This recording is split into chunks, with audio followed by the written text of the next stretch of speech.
I see you have discovered one of my floppy disks. As a hardcore gamer, I collect many video games. Sadly, my fellow Persrack torment me by stealing my prized collection. Can you assist the girl in recovering my lost floppy disks? It is not like you have a more important job to do. Let them eat cake. Had Marie Antoinette said that to her teammates during a death match in Fat Princess, she probably would have kept her head. In this endlessly entertaining action RTS, eating cake is a means of restoring your character's health. The mission is straightforward enough. Rescue a Rubenesque royal, and feed her as much cake as you can carry until she's too heavy for the opposing team to carry her. Irresponsible eating has never been this much fun.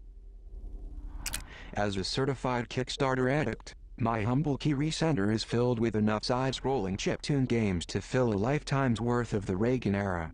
Shovel Knight is one of the good ones though, an 8-bit homage that marries old-school platforming with cutting-edge game design. I cry a little tear whenever I lose my hard-earned gold after a clumsy mistake, and I love it. If 2014 had a baby with 1989, she'd look a whole lot like Shovel Knight. Few games make us think about the stories and secrets we all keep hidden from others. Gone Home is a beautiful game, one I found myself ruminating on long after its credits. I found myself thinking on the Overseer's manifesto and his crusade for a more idyllic society. Our relationship with technology provides order and control. Yet, even in a place like this, there are things even cameras can't see. When I play Kentucky Route Zero, I'm transported to my childhood. I can smell the coffee-stained computer in my father's home office. Conway's surrealistic point-and-click adventure is something best experienced on a quiet Sunday morning. As the sunlight pours into the room, I wonder when the developers at Cardboard Computer will release the next episode. I don't mind waiting though. Every new episode is a gift. Consumers don't know what they want, or at least that's what a bunch of corporate executives tell themselves every day. In the case of 2D Venia games, most publishers stop funding these so they can focus on crappy mobile games for babies. Thanks to bold indie developers like Tome and Axiom Verge, we don't need no stinking corporation to make the games we want. They call Super Hexagon a Twitch game. I doubt even Doc Holliday had quick enough reflexes for this one. I've never gotten farther than 3.5 seconds. It's intense. I don't know if that's because it gives me vertigo, or because of the ominous lady shouting game over every time I die. A modern game with all the trappings of a great 90s arcade cabinet, mutants. Post-apocalyptic environments. Killer co-op. I like to imagine nuclear throne machines lining every laundromat and corner store. Disaffected youths pushing grannies out of the way, placing quarters to claim their spot in line. The developers at Glambeer are the true wasteland kings. Gravity Rush is secretly one of the most innovative games from Japan in the past few years. I love everything about this game, the thrill of its gravity-defying platforming, its twisted Parisian aesthetic, and even the name of the heroine's black cat, Dusty. You may not know a ton about Japanese culture, I'm an expert. But Gravity Rush is called Gravity Days in Japan. That's so much cooler. I would pronounce the team behind this freaky little game, but text-to-speech has a hard time with the word Simogo. These guys did some lighthearted games before making Year Walk. When I played this game, it really frightened me. How do you go from such happiness like Bumpy Road to a psychological head trip like this one is beyond me. I hope these guys didn't fry their brains. Destiny was my favorite jam of 2014. I just want to live in a tight fantasy sci-fi world, blasting away at enemies, dancing in the tower, and taking a breather while in the majestic aurora of orbit. Destiny is the rock and roll of games today. Even its stiff-necked detractors are quietly tapping their toe to its infectious beat. MirrorMoon EP takes me back in a big way. Back before the internet and FAQs, when we used to get stuck, we invested time into the game's systems enough to make the incomprehensible become familiar. Eventually, it all made sense. The payoff was worth it. MirrorMoon EP wraps that nostalgic sentiment in a gorgeous package, if you can embrace the challenge. Half turn-based RPG, half Viking soap opera, the banner Saga really has no business existing, which is why it warms my cold gamer heart that my fellow gamers kickstarted this game into existence. The team at Stoic delivered on their ambitious promises, and helped prove that us gamers can spot a hot new IP even when big publishers cannot. Soundshape's mesmerizing fusion of platforming visuals and hip music is super cool. But its true value is revealed when you want to impress the people around you. Load this baby up, act like you don't care about anything and shrug a lot. You'll then be the coolest cat in the room, guaranteed. The fall is so immersive, I find myself thinking like the protagonist while I play. Let's say I was a sentient Asimov AI, embedded in the suit of a space pilot critically injured in a crash landing. Would I reject my directives and fight for my life? Frankly, it's a dilemma best explored within the confines of the game. The eerie parallels to our current predicament are not lost on me. The team at Supergiant quit their cushy corporate jobs, moved in together, and cranked out this seminal indie action game. Bastion is not only worth playing because of its strong narrative and action RPG elements, but because it was an early victory in the independent game revolution. Bravo, kid.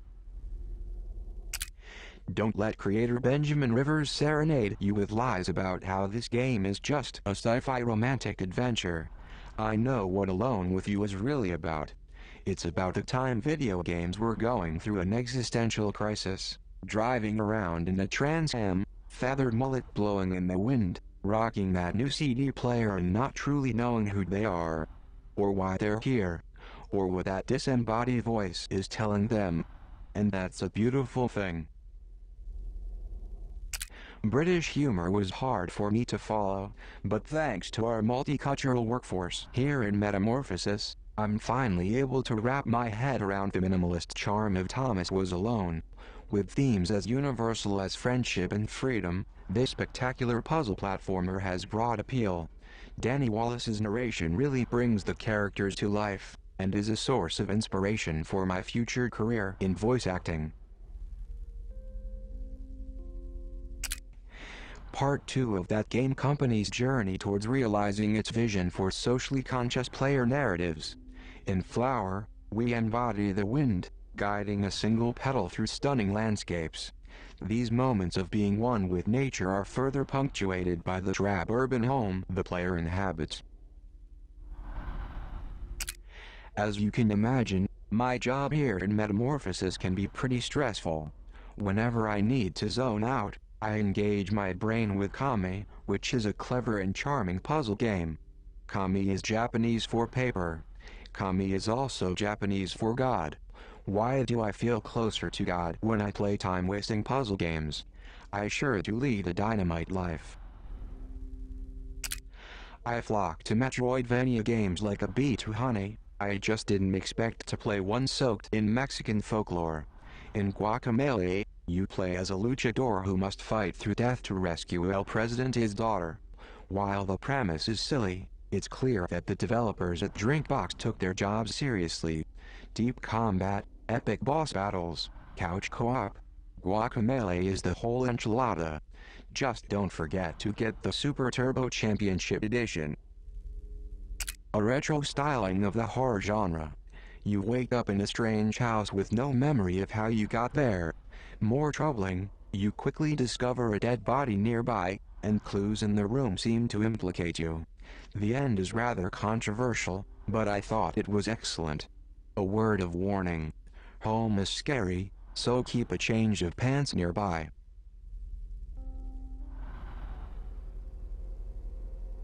Skulls of the Shogun is a turn-based strategy game starring a dead samurai seeking revenge in the afterlife. The gameplay offers deep strategic choices, writing that is shockingly good, and a cool 32-bit vibe that makes you feel cool. I bet those fat cats over at 17-bit are happy. I have now purchased their game on 4 platforms, not that I'm regretting it. Aptly described as a top-down em-up, Hotline puts you in the shoes of a coked-up hitman willing to do anything to anybody. I'm not a fan of video game violence, but I can't help but appreciate its manic beauty. After playing a session, it's hard to shake the strange feeling it leaves me with. I don't like it, but I keep coming back for more. Super Time Force Ultra is an indie tour de force packed with the following essential ingredients: retro pixel art, face-melting 2D action, time travel, hilarious writing, and a rat skateboarding dinosaur. If you are someone who thinks there's a serious lack of hip, innovative games out there, Dr. Cooper has just the remedy. STFU. One time I tried my luck at online dating. After a pleasant lunch, I panicked and asked him if he wanted to come over and play some video games. Surprisingly, he said yes. Finally, I thought to myself, I have somebody to play against Nidhogg. After a vicious rout, he called it quits and never called me back. I wish he would have let me win, even once. Every time I turn around, a new Nordic game studio pops up and reinvents an established genre. This inventive and atmospheric title feels more like a classic console platformer imbued with indie spirit than it is a mere endless runner. Sometimes I feel bad for Badland's furry protagonist as he gets banged up and rattled around, but he seems to be taking it in stride. I know the feeling. When I first entered the cold world of Fract, I thought I was playing an unfinished game. I wandered around its flat-shaded planescapes, contemplating if I should flame the developers. I then hit some random buttons and started to peel away at the musical odyssey hidden inside. Fract rewards patient explorers with its ever-evolving funky fresh soundtrack. I bet developer Phosphine Systems is a big hit at parties. VVVVV is like gazing into a prism of video game past without the disappointment that your favorites weren't as good as you remember. VVVVVV's Commodore 64 style visuals get a lot of love, but VVVVVV's greatest accomplishment is its level design. Every pixel in its right place. Say it with me, VVVVVV. I love the creators behind Road Not Taken. These spry guys are all about paving their own way, which they certainly did with this rogue-inspired puzzle game where you have to survive 14 years in a hostile environment. Yeah, I have no idea what that's like. Gemini has a sorrowful beauty to it. Built single-handedly, this sci-fi noir feels like both a love letter to early CD-ROM era adventure games and a lament on why these types of games aren't made anymore. What Gemini lacks in high-end production, it makes up for in clever storytelling. Its multi-layered narrative was clearly a labor of love, and a journey to the past worth taking. Truth bomb number 1. I was a little skeptical that the super indie team at Supergiant could buck the sophomore slump following Bastion.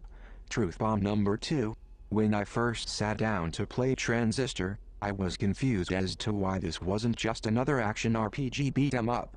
Truth bomb number 3. After a few minutes of getting used to its inventive combat mechanic, I was in love. If like me you own a next-generation portable, then you have to check out Escape Plan by Funbits Interactive. Lil and Larg need your help. They find themselves in a booby-trap-laden house of horrors. Get them out of there with your gyroscopic talents and be quick about it. As always remember, Bakuki is not your friend. But helium is. Rarely has a puzzle game contained such a compelling and well-written narrative as Crow Team's The Talos Principle. A deep philosophical undercurrent courses through the many challenging labyrinths set within a surreal and warmly lit Mediterranean clime. Add in some worthy obstacles, like drones that blow up in your face, and this smartly drawn game delights and terrifies in equal measure. A fascinating experiment in the concept of flow, and the mesmerizing effect patterns and progression have on players. While I'm certain there are many interesting papers written about this game, I prefer to analyze flow from the perspective of that game company's evolution. They are one of the most important game developers out there. To borrow a phrase from C.S. Lewis, frozen synapses like playing chess with a SWAT team. But unlike chess, you have to plan out all your moves ahead of time before pressing the prime button. Typically, I'll spend hours orchestrating the perfect breach, only to watch in horror as my plans go awry. My squad? Dead. My ego? Bruised beyond repair. I know it's ironic, but I have banned my fellow Persrac from playing Towerfall. In the free world, Towerfall is the perfect recipe for a great party. In Metamorphosis, it's fodder for Derringer to crash your raucous party and send your guests home with permanent reprimands. If pure, unadulterated fun has a direct correlation to financial success, Matt Thorson will be richer than a Finnish free-to-play CEO.